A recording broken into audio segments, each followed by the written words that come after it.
Aniruddhsinh જાડેજાને surrender કરવાનો આજે છેલ્લો દિવસ છે, પરંતુ તે સરેન્ડર કરે છે કે કેમ તે અંગે વાત કરીએ વિવાદિત એવા અનિરુદ્ધસિંહ જાડેજાની।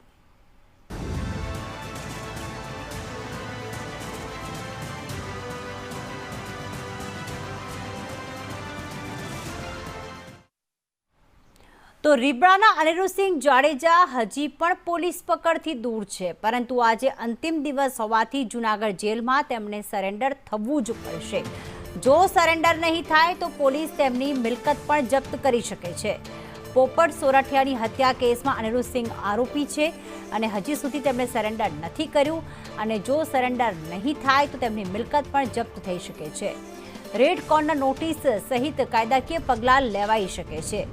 અનિરુદ્ધસિંહની સજા માફીનો નિર્ણય હાઈકોર્ટે રદ કર્યો હતો। મયુર અમારી સાથે જોડાઈ ગયા છે। મયુર, હાઈકોર્ટે તો રદ કરી દીધો છે, પણ હજી સુધી અનિરુદ્ધસિંહ જાડેજા સરેન્ડર નથી થયા। કાયદાકીય પગલાં ભરવામાં આવી શકે છે જો આજે સરેન્ડર નહીં થાય તો। શું વિગતો સામે આવી આ કેસ અંગે?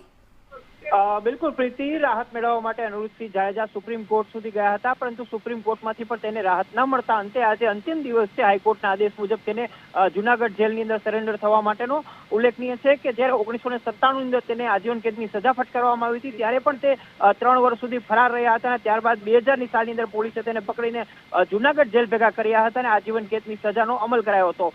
તેમના પુત્ર દ્વારા સજા માફીની અપીલ કરાયા બાદ પ્રાથમિક રૂપથી તેને સજા માફી આપવામાં આવી હતી, પરંતુ આ ચુકાદા છે તેની સામે પણ જે મૃતક છે તેમના પૌત્ર હાઈકોર્ટ સુધી ગયા હતા અને હાઈકોર્ટે આ ચુકાદો આપ્યો હતો।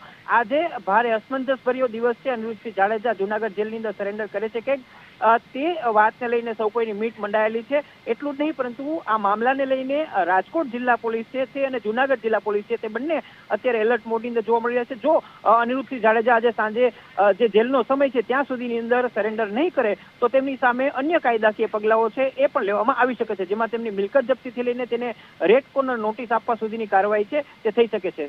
આભાર મયુર તમામ વિગતો માટે।